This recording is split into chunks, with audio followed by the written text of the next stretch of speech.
Éternel notre Père, nous voulons nous tenir devant toi et te demander de parler à nos cœurs ce matin, comme tu as déjà commencé de le faire. Nous te demandons d'attirer notre attention sur ta parole. Conduis-nous dans cette méditation. Apprends-nous des choses à ton sujet, à notre sujet aussi. Montre-nous ta volonté. Permets que ce que nous allons partager ce matin soit une nourriture pour nos cœurs, pour notre âme, qui nous permettent de grandir et de mieux te connaître, mieux te servir. Rends-nous de plus en plus attachés à toi. Nous te le demandons au nom de Jésus-Christ. Amen.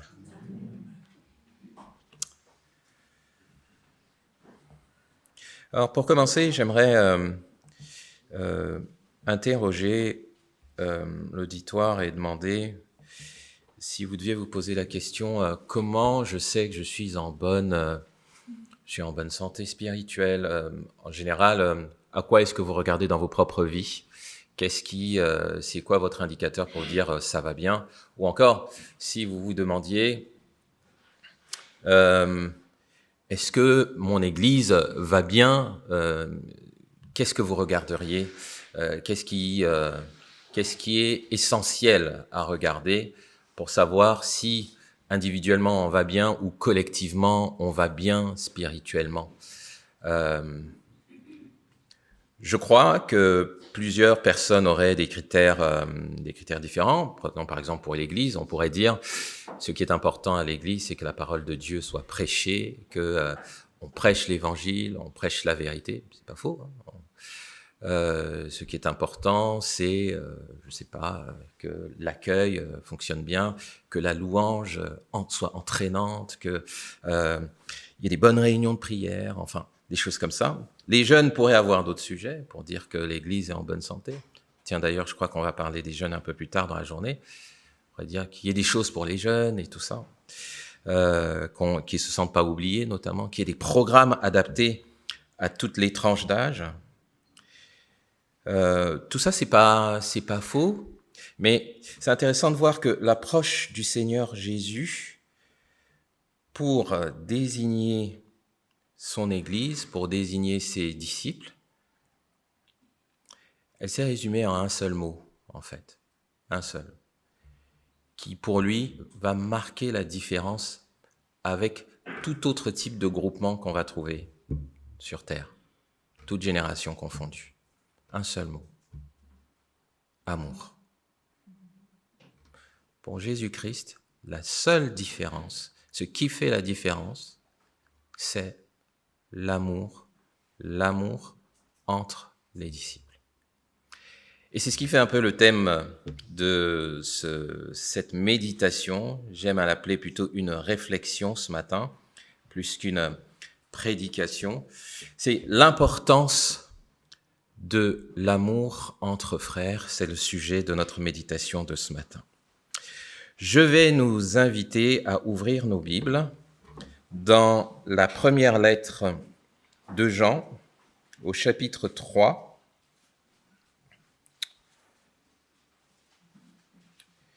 à partir du verset 11. On lira jusqu'au verset 24. 1 Jean, chapitre 3, du verset 11 au verset 24.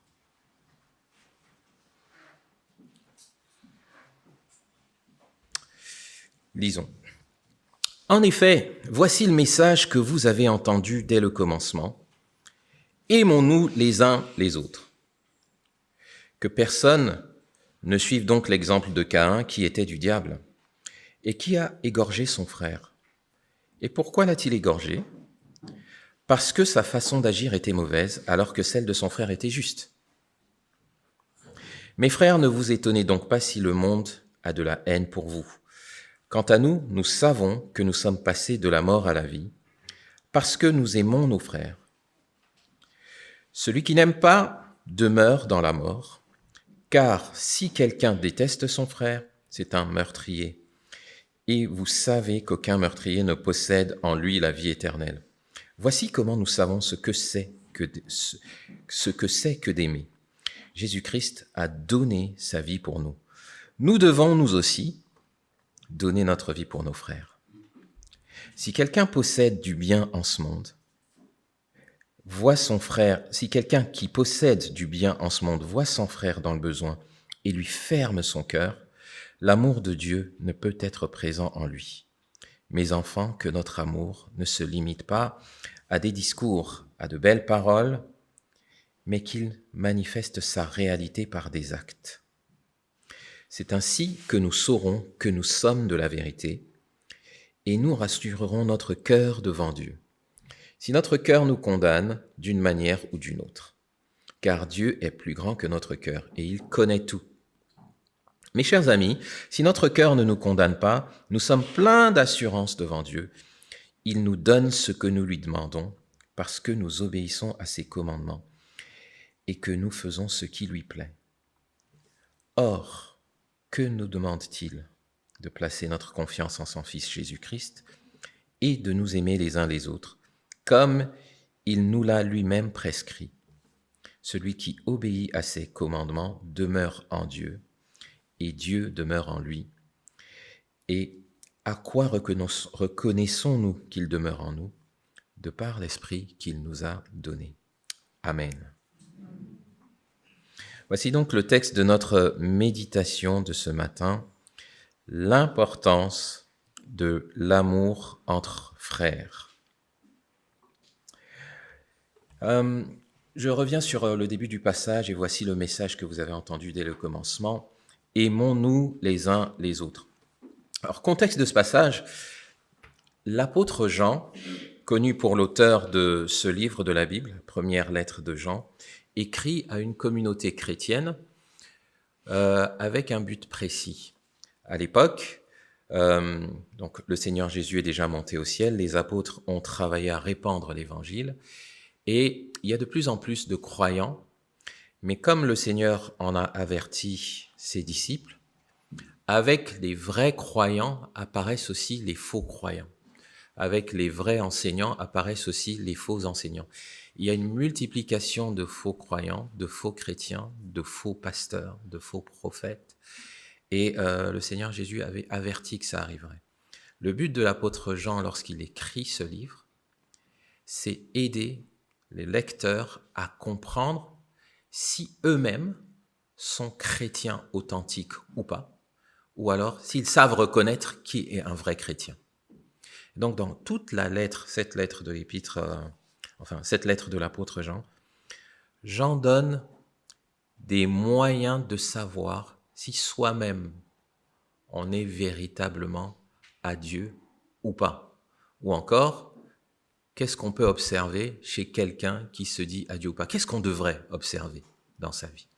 Il donne des indications. Et ici, à ce niveau du développement de son discours, il donne des indications sur l'amour fraternel. Alors, ce qui est intéressant dans l'épître de Jean, c'est que Jean marque tout de suite, ou enfin assez rapidement, il fait une déclaration qui va se retrouver dans plusieurs endroits de sa lettre.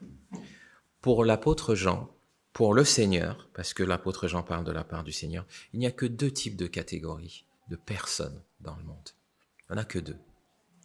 Il y a plein de peuples, mais dans chaque peuple, on ne trouve que deux catégories. La première catégorie, c'est la catégorie de ceux qui sont à Dieu, les enfants de Dieu. La deuxième catégorie, c'est la catégorie de ceux qui ne sont pas enfants de Dieu. Et dans la lettre, Jean les appelle les enfants du diable. Ceux qui sont à Dieu appartiennent à Dieu. Ceux qui sont appelés enfants du diable appartiennent au diable. Et donc, tout le but de la lettre, ou du moins du passage notamment où nous sommes, c'est d'aider à discerner si oui ou non je suis enfant de Dieu, oui ou non je suis enfant du diable. Et la question de l'amour fraternel joue beaucoup pour répondre sur ce point-là. Alors, que dit ce passage? Vous avez entendu dès le commencement, aimons-nous les uns les autres. Alors dès le commencement, c'est-à-dire depuis le temps où les apôtres ont été enseignés par Jésus, Jésus leur a déclaré qu'il leur donnait un commandement nouveau. Il leur a dit, je vous donne un commandement nouveau, aimez-vous les uns les autres, comme moi-même je vous ai aimé, aimez-vous aussi les uns les autres. C'est un passage qui se trouve dans l'Évangile selon Jean, même auteur que cet épître, au chapitre 13. Et on va peut-être le lire, Pierre, si tu veux bien, chapitre 13, versets 34 à 35. Je vous donne un commandement nouveau, aimez-vous les uns les autres. Oui, comme je vous ai aimé, aimez-vous les uns les autres. À ceux-ci, tous reconnaîtront que vous êtes mes disciples, à l'amour que vous aurez les uns pour les autres. La marque spéciale que doivent porter les chrétiens comme les premiers disciples, c'est l'amour qu'ils ont entre eux. La manière dont les chrétiens s'aiment n'existe pas ailleurs dans le monde. Ça, c'est le point de Jésus. Les chrétiens s'aiment d'une manière qui n'existe pas ailleurs dans n'importe quel autre groupe d'êtres humains. Ça, c'est la vision de Jésus. Et la question est-ce que c'est notre réalité? Mais c'est ce que dit Jésus. Il dit que l'amour que vous aurez entre vous va faire que les gens vont se demander, mais qu'est-ce qui se passe? Ils ne sont pas comme les autres. Donc, son point, il y a 4 points que le Seigneur Jésus, ou du moins que l'apôtre Jean, de la part du Seigneur, nous partage ce matin. Je voudrais les citer avant de les regarder en détail. Le premier est le suivant. L'amour pour nos frères prouve qu'on est en Dieu, même si on subit la haine de ceux qui sont rebelles envers Dieu. L'amour pour les frères prouve qu'on est en Dieu ou qu'on est à Dieu, même si on subit la haine de ceux qui sont rebelles envers Dieu. Le deuxième point qu'on verra, c'est l'amour pour nos frères se traduit en actes, même si on en paye le prix de notre vie. Le troisième, ce sera l'amour pour nos frères donne la certitude de notre salut, même si on a parfois des doutes. Et le quatrième, qui devrait aussi beaucoup nous intéresser, c'est l'amour pour nos frères. Ça donne de l'assurance dans la prière, si nous faisons ce qui est agréable à Dieu. Alors le premier point, du verset 11 au verset 15, l'amour pour nos frères prouve qu'on est à Dieu. C'est ce que disent un peu ces versets. Aimons-nous les uns les autres, que personne ne suive donc l'exemple de Caïn, qui était du diable, et qui a égorgé son frère. Et pourquoi l'a-t-il égorgé? Parce que sa façon d'agir était mauvaise, alors que celle de son frère était juste. Mes frères, ne vous étonnez donc pas si le monde a de la haine pour vous. Alors, dans le livre de la Genèse, au chapitre 4, même s'il est affiché, je préfère vous le résumer pour gagner du temps. Il s'est passé un épisode crucial dans l'histoire de l'humanité. Adam et Ève, nos premiers parents humains, ont péché contre l'Éternel alors qu'il avait créé un univers, il y avait une création parfaite. Le péché d'Adam et Ève a troublé les relations humaines et a cassé la relation avec Dieu. Donc Dieu a dit à Adam que les choses ne seraient plus pareilles. L'humanité s'est trouvée quelque part maudite du fait d'avoir désobéi à Dieu. Et ce n'est pas la seule chose qui s'est passée. Dieu a aussi parlé à Satan, dans la personne du serpent, en disant que le fait qu'il ait entraîné Adam et Ève à pécher créerait une inimitié entre sa descendance et la descendance de la femme. Au chapitre 4, on voit les premiers effets de ça. Il s'agit des premiers enfants d'Adam et Ève, Caïn, l'aîné, et Abel. Caïn est un cultivateur, Abel est un éleveur. Et Caïn décide de faire une offrande à Dieu. Il décide d'offrir une part de ce qu'il avait cultivé, le fruit de ses récoltes, on va dire. Et Abel choisit d'offrir à Dieu les premiers-nés de son troupeau. Dieu approuve le sacrifice d'Abel, mais il n'approuve pas celui de Caïn. Et Caïn est fou de rage, il décide de tuer son frère et il met son plan à exécution. C'est de cet épisode-là qu'on parle dans la lettre de Jean. Ne soyez pas comme Caïn qui a tué son frère. Ce qui s'est passé, en fait, dans la Genèse et qui est retranscrit jusque dans l'épître de Jean montre ce dont je parlais au début. Il y a deux types de personnes dans le monde. Et ça, c'est depuis Caïn et Abel, ou alors depuis Adam et Ève. Caïn, ici, est décrit dans l'épître de Jean comme étant du diable. Autrement dit, étant du diable, se laissant influencer par le diable ou encore étant rebelle à l'autorité de Dieu. Comment on sait que Caïn était rebelle à l'autorité de Dieu? À cause de la manière dont il a offert son sacrifice. Il a offert à Dieu un sacrifice quelconque, ne prenant pas en compte ça sert à quoi un sacrifice envers Dieu? Que disait le message de son sacrifice à Dieu? Abel avait plus la compréhension de ce que c'est. En offrant les premiers-nés de son troupeau, déjà il honore Dieu, il s'humilie devant Dieu, mais en plus, il offre la vie d'un être, d'un animal. Et toute la fonction d'un sacrifice, c'est de montrer qu'on comprend qu'on a besoin qu'une vie soit offerte pour restaurer notre relation avec Dieu. Abel avait déjà cette compréhension, Caïn manifestement non. C'est pour ça que Dieu a approuvé Abel, mais il n'a pas approuvé Caïn.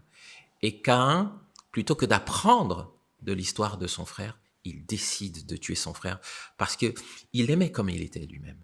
Il n'avait pas tout à fait envie de changer. Et Caïn et Abel sont déjà le type de ces deux humanités qui aujourd'hui même continuent de se côtoyer. Quand donc il nous est dit « aimons-nous les uns les autres », on nous dit de ne pas avoir de haine les uns pour les autres. Le Seigneur Jésus, dans le Sermon sur la montagne, dit que celui qui déteste son frère est un meurtrier. Il n'y a pas besoin de passer à l'acte pour être un meurtrier. Et donc, si aujourd'hui, quelqu'un a de la haine pour une autre personne dans l'assemblée, Jésus dit que c'est un meurtrier. S'il y a quelqu'un que je n'aime pas dans l'église, quelqu'un que je ne peux pas encadrer dans l'église, quand il parle, ça m'énerve. Je veux surtout pas me retrouver avec cette personne seule à seule pour prier, parce qu'on n'a pas d'atome crochu. Je ne l'aime pas parce que j'aime pas la couleur de sa peau. Je ne l'aime pas parce que je n'aime pas le milieu social d'où il vient. Je ne l'aime pas pour des raisons que j'arrive même pas à m'expliquer. Ce sont des pensées qui ne sont pas dignes ou appropriées pour des enfants de Dieu. Et Jésus déclare que celui qui pense ainsi est meurtrier. Il n'y a pas besoin qu'il passe à l'acte. Parce qu'il considère que l'autre ne mérite pas d'être là en sa présence. Il sous-estime la vie que Dieu affectionne. Ne soyons pas comme Caïn, qui lui est allé jusqu'à l'acte, mais il n'avait pas besoin d'aller jusqu'à l'acte. Donc, celui qui est son frère pose question. Et il y a un autre fait qui est intéressant dans cette situation, c'est qu'il ne s'agit pas seulement d'aimer les frères, mais ça dit, le point que je mentionne, c'est même si on subit de la haine de ceux qui sont rebelles à Dieu. Le point est le suivant, c'est que lorsqu'on est enfant de Dieu, on ne va pas échapper au fait d'être détesté par ceux qui ne sont pas enfants de Dieu. Ceux qui n'aiment pas Dieu, ceux qui ne connaissent pas Dieu, n'aiment pas les enfants de Dieu. Alors ça paraît un peu extrême comme déclaration, mais ça vient pas de moi. Le Seigneur Jésus a déclaré à ses disciples dans Jean 15, « Ils m'ont haï, ils vous haïront aussi. Ne vous y trompez pas, le disciple n'est pas plus que le maître. » Autrement dit, le lot de celui qui appartient à Dieu, c'est de subir la haine de ceux qui n'appartiennent pas à Dieu. Alors, c'est pas toujours une haine violente, c'est parfois la persécution comme la vidéo que Philippe nous a partagée, mais parfois c'est de l'oppression, parfois c'est de la moquerie, parfois c'est du rejet. Et je suis certain que dans cette salle, plusieurs ont déjà expérimenté d'être mis plus ou moins à l'écart parce qu'ils ont partagé ouvertement qu'ils croyaient au Seigneur Jésus par les temps qui courent. Moi, je me rappelle d'un épisode comme ça où, avec beaucoup de courage, je dirais pas de naïveté, mais beaucoup de simplicité, j'ai exposé sans juger ce que je pensais qu'il était dit de l'homosexualité dans la Bible à mes collègues de travail. Je m'en souviens encore. C'était il y a plus de 15 ans. Oui, mais je peux vous dire que ce n'était pas une réaction très accueillante. J'ai seulement dit ce qu'il y avait dans la Bible à ce sujet. L'amour pour nos frères que nous demande Dieu, il prouve qu'on est à Dieu, mais il y a aussi un revers, c'est que quand on est à Dieu, on va subir la colère de ceux qui ne sont pas à Dieu. C'est pour ça que l'apôtre Jean dit, ne vous étonnez pas si, en fait, le monde a de la haine pour vous. Ne vous étonnez pas, il n'y a rien de surprenant. Même si vous faites quelque chose de bien, vous allez avoir des réactions du monde. Alors la question pour nous est la suivante.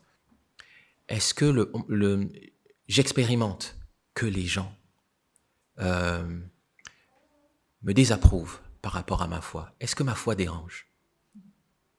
Est-ce que mes relations avec les frères et sœurs à l'église, ça en dérange certains dans mon entourage? Vous savez, quand ma femme et moi nous sommes mariés, on a invité plein de monde de l'église. Je me rappelle qu'il y avait des réactions dans ma famille. Ils ne comprenaient pas pourquoi j'avais choisi d'inviter autant de gens de l'église à mon mariage. Ils trouvaient que c'était trop. Je peux comprendre quelque part, mais avec du recul, moi nous avons invité pas mal de frères et sœurs de l'église parce qu'on aimait les frères et sœurs de l'église. Pour nous, c'était la famille. Et puis, il y en a qui disaient, oui, mais c'est pas leur place. Je ne sais pas si je suis le seul à avoir eu cette expérience, mais ma femme est là, elle peut vous le dire. Et donc, ça peut déranger parfois la place que vous accordez à vos frères et sœurs dans votre quotidien, vos frères et sœurs en Christ. Question, est-ce que ça dérange dans votre quotidien ou alors vous êtes éloigné de vos frères et sœurs? C'est quoi le degré d'amour que vous avez pour vos frères et sœurs en Christ? Alors le deuxième point, l'amour pour nos frères se traduit en actes, même si on en paye le prix de notre vie. En fait, à partir du verset 16, voici ce que dit l'apôtre Jean. On pourrait dire, oui, on parle de l'amour entre frères, mais en quoi consiste vraiment l'amour entre frères? Et l'apôtre Jean explique, mais c'est quoi l'amour entre frères? De quel type d'amour on parle? Pourquoi on a dit que c'est exceptionnel?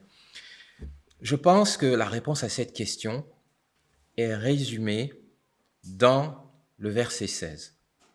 Voici comment nous savons ce que c'est que d'aimer. Jésus-Christ a donné sa vie pour nous. Point. C'est ça qui montre que l'amour entre frères, ou l'amour dont on parle, c'est un amour exceptionnel. Jésus-Christ a donné sa vie pour nous.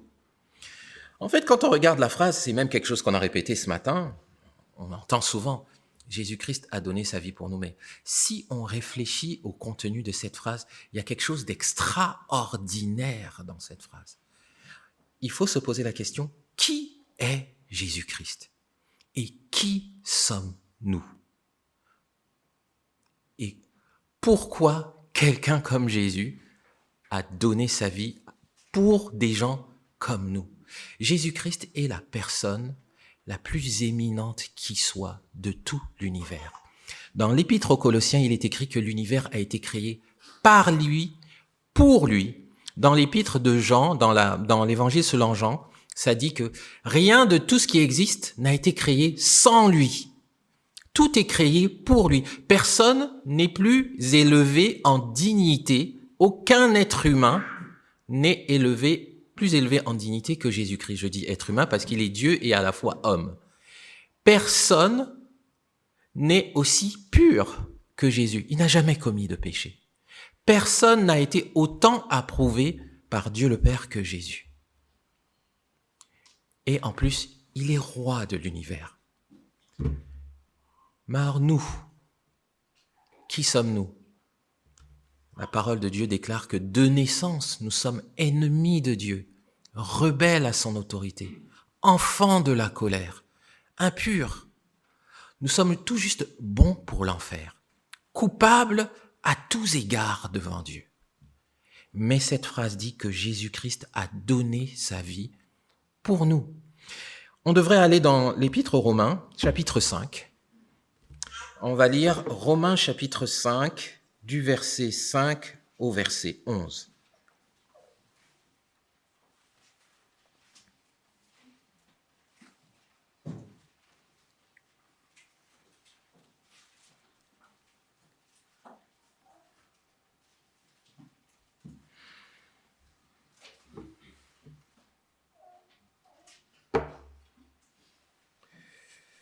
Voici ce qui est écrit. Or, notre espérance ne risque pas de tourner à notre confusion, car Dieu a versé son amour dans notre cœur par l'Esprit Saint qu'il nous a donné. Verset 6.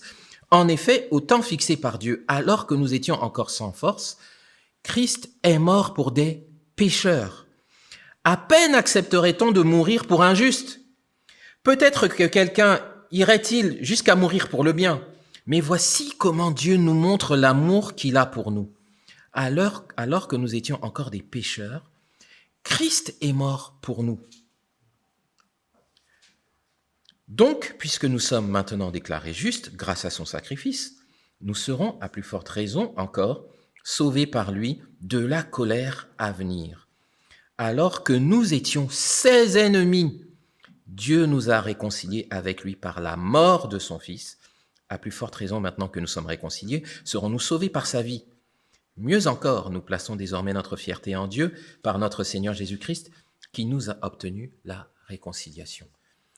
Alors que nous étions encore des pécheurs, alors que nous étions encore ses ennemis, on n'avait pas envie d'entendre parler de Dieu, que Dieu avait déjà envoyé son Fils mourir pour nous.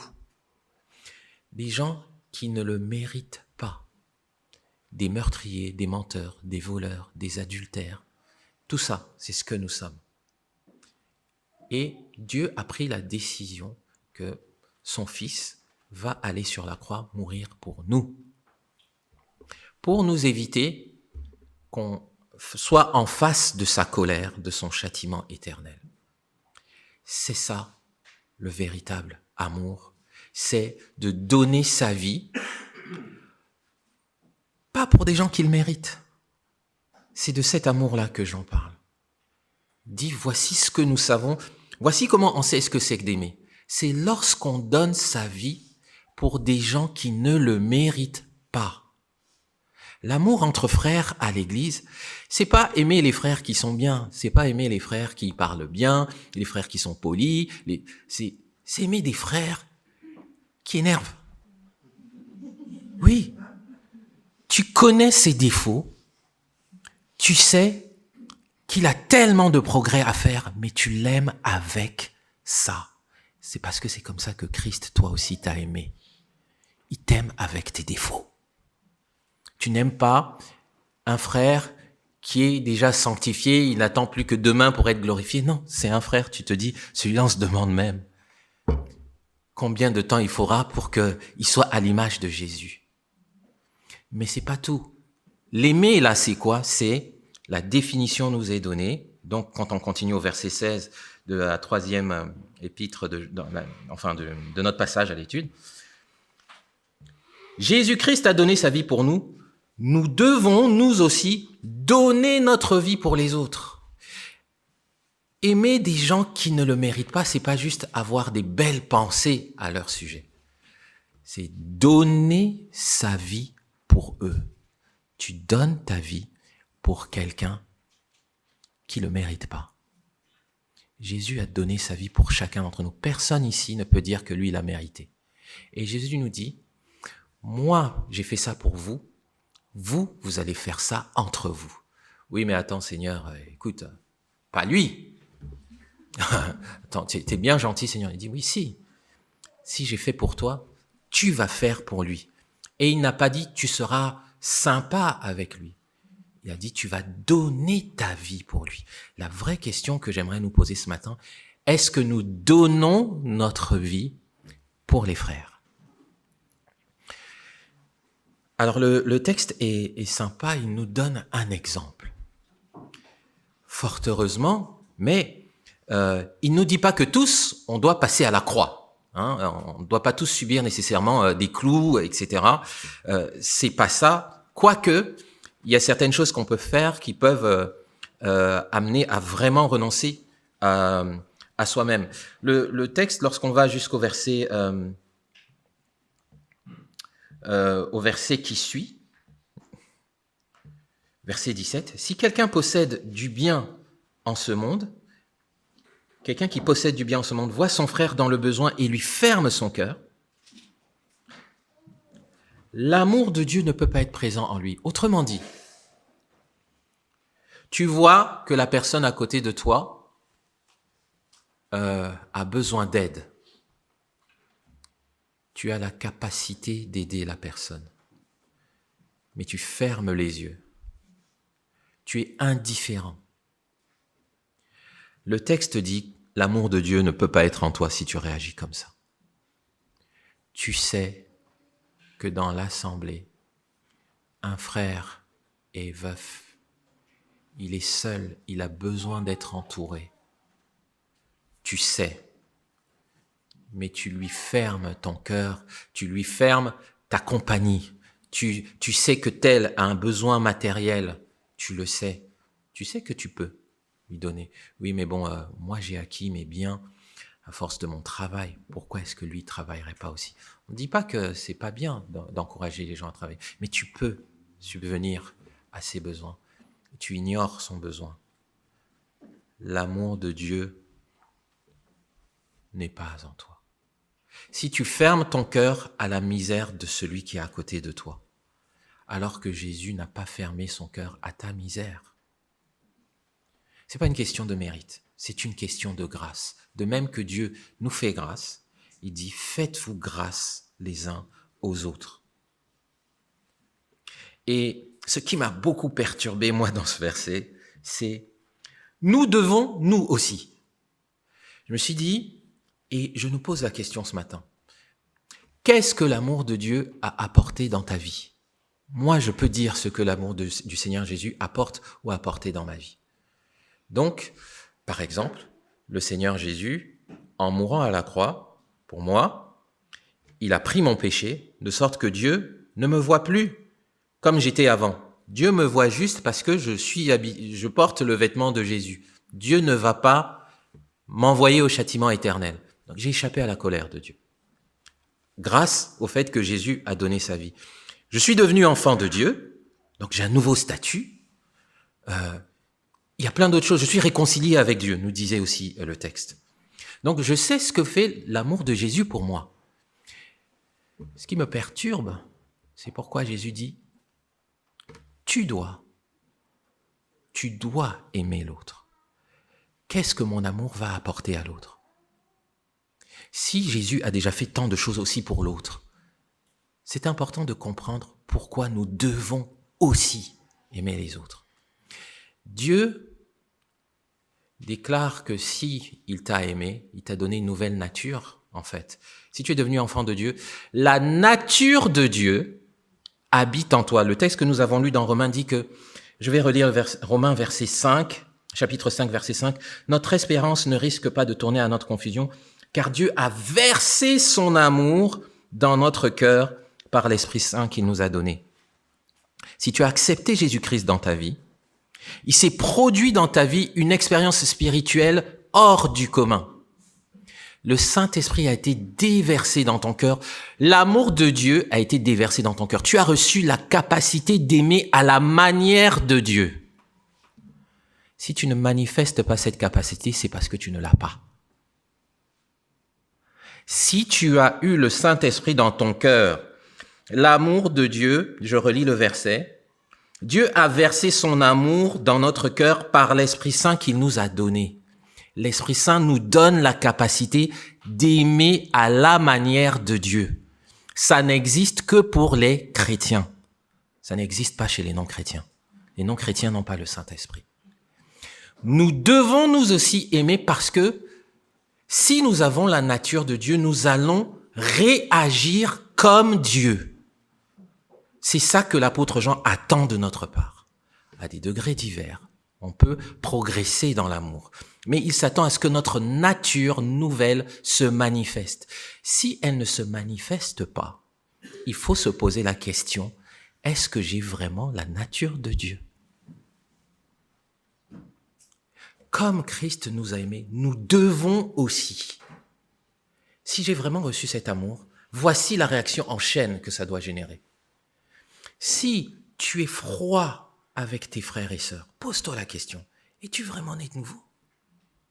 Si tu n'as pas de relation avec des frères et sœurs, tu n'as pas de vie d'église, tu préfères vivre ta foi tout seul, chez toi, tu n'as pas le besoin, tu ne ressens pas le besoin de venir en présence des frères, es-tu vraiment né de nouveau?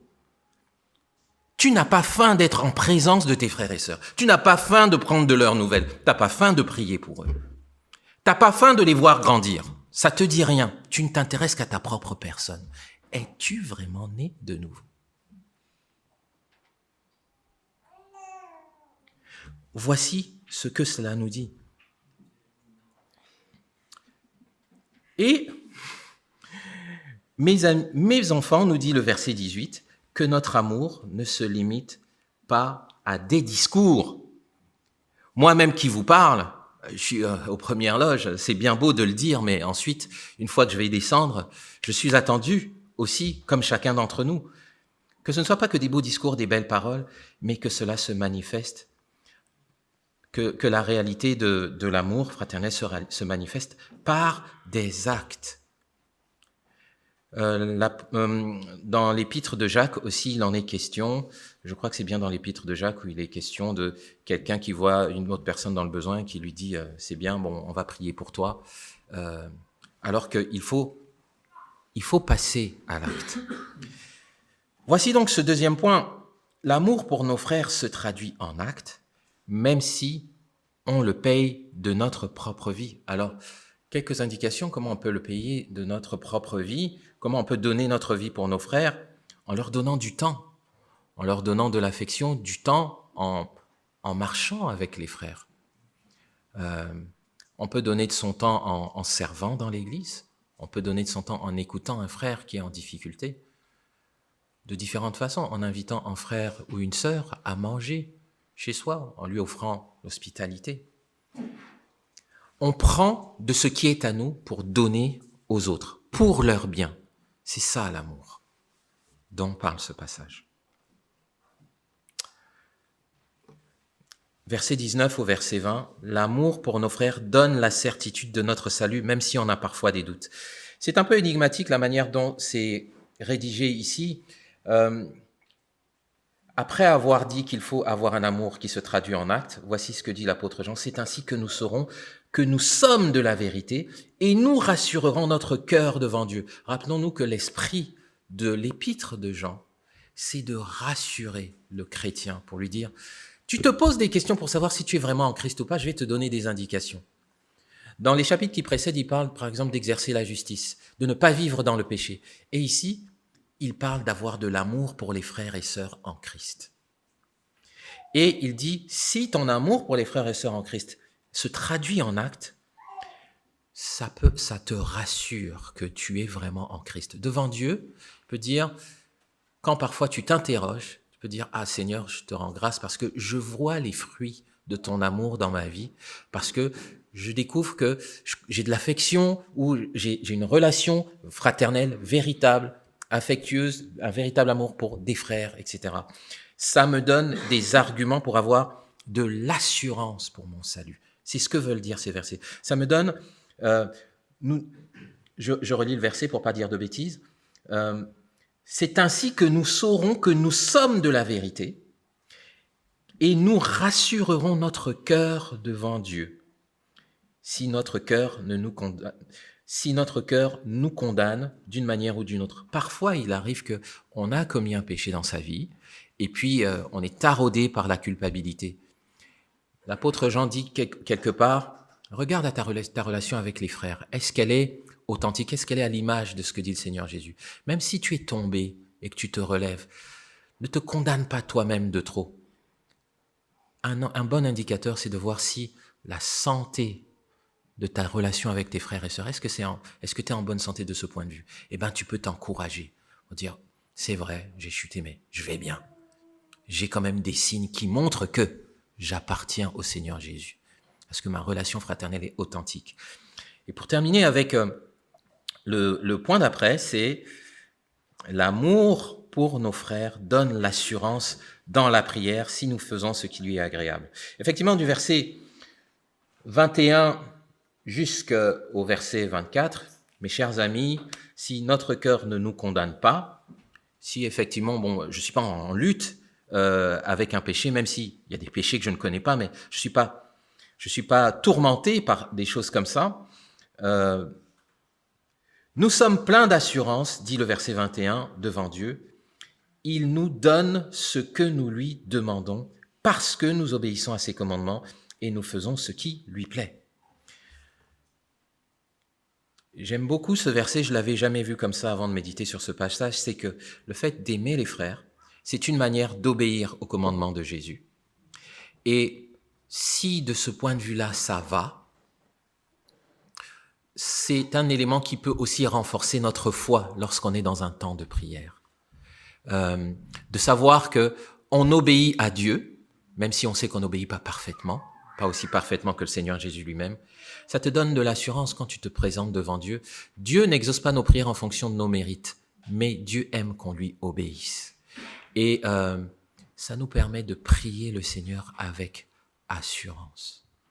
Avec assurance en disant, Seigneur, voilà, je me présente à toi tel que je suis et voici ce que j'ai comme sujet de prière. On peut demander les choses avec assurance. Le texte dit, Dieu nous donne ce qu'on lui demande si on obéit à sa parole. Et il y a quelque chose à quoi il faut obéir, c'est aimer les frères et sœurs dans la foi. Si on aime les frères et sœurs dans la foi, on peut prier avec plus d'hardiesse et d'assurance. Je rends grâce à Dieu de m'avoir fait découvrir ça. J'avais jamais vu ça comme ça. Alors donc, ces 4 points de notre réflexion de ce matin, quelle importance mettons-nous dans l'amour fraternel? Est-ce que l'amour fraternel, ça a du sens pour nous? Ou alors, bon, on va se dire ciao tout à l'heure, là, après le culte, et on se revoit dimanche prochain, ou alors on ne sait pas quand.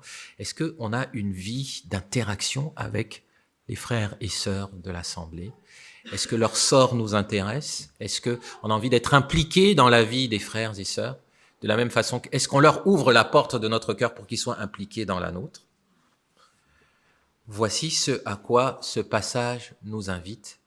L'amour fraternel pratique, sacrificiel, un amour qui est sacrificiel, un amour qui vise à proclamer au monde entier que ce qui se passe entre les chrétiens n'existe pas ailleurs.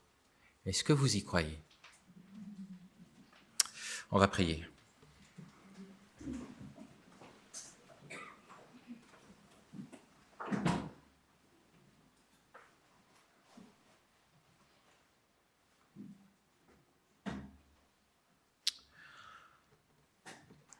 Seigneur Jésus-Christ, je te prie pour chacun d'entre nous. Moi, le premier, je reconnais, parce que ce passage, à bien des égards, me remet en question. Je n'ai pas besoin d'aller chercher loin dans mon quotidien pour voir que j'ai tellement de progrès à faire. Mais je me réjouis de ce que tu es patient envers moi, tu es patient envers chacun d'entre nous. Tu veux que nous connaissions la vérité et que nous progressions dans la vérité. Je veux te prier pour que ce passage nous habite nos cœurs, qu'il ne s'éloigne pas de nos pensées, que nous méditions à ce que nous avons partagé ce matin. Apprends-nous à aimer comme toi. Je te remercie parce que nous avons la capacité d'aimer comme toi. Le Saint-Esprit a déversé ton amour dans nos cœurs. Ce n'est plus une question de pouvoir, c'est une question de nous laisser guider par le Saint-Esprit et par toi. Parce que je crois que tu équipes les chrétiens. Tu ne fais pas Ta parole déclare que tu ne fais pas de préférence. Dieu ne fait exception de personne. Il n'y a pas un chrétien qui n'a pas reçu l'amour de Dieu. Mais nous avons tous besoin d'apprendre à exercer cet amour. C'est notre prière ce matin. aide-nous à manifester ton amour et que le monde entier voit que les chrétiens s'aiment d'une manière différente de celle du monde et qu'ils rendent gloire à Dieu. Au nom de Jésus. Amen.